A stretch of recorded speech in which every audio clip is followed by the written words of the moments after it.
May mga nakaupo namang parang linta kung sumipsip sa kaban ng bayan. Bilyon-bilyon ang nawawala, pero ang mahirap mas lalo pang naghihirap. Hindi mahirap ang Pilipinas, mayaman ang lupa, mayaman ang dagat. Sadyang mga buhaya lang talaga ang nakaupo. Ito ang tinig ng masa, ito ang sigaw ng lansangan. Ren reggae!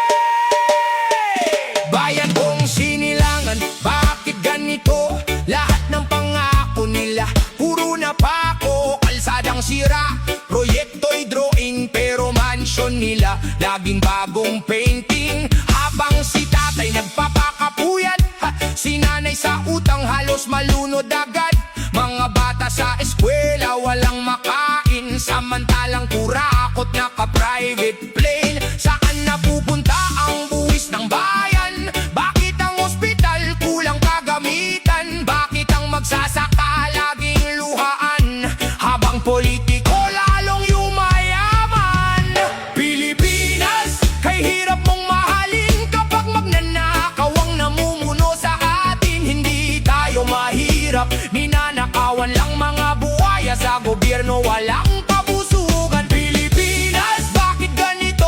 Na taong bayan lugmok habang sila masaya. Barya-barya sa atin, bilyon sa kanila. Kaban ng bayan, ginawang personal na pera.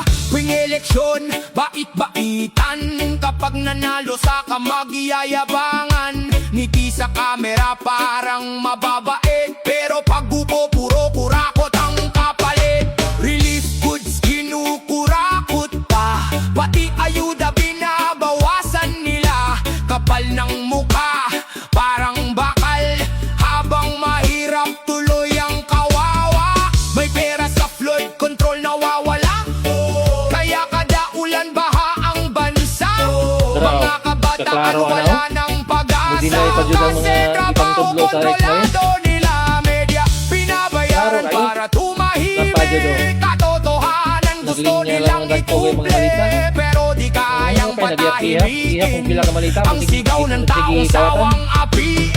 At habang pataasan ang presyo ng bigas, mga nasa pwesto lalong naguwawaldas. Sila naka-aircon, tayo naiinitan, tayo ang nagpapasan ng kasalanan. Pilipinas, kay hirap mong mahalin kapag magnanakaw ang namumuno sa atin. Hindi tayo mahirap, ninanakawan lang mga buhaya sa gobyerno, walang kabusugan. Pilipinas, bakit ganito?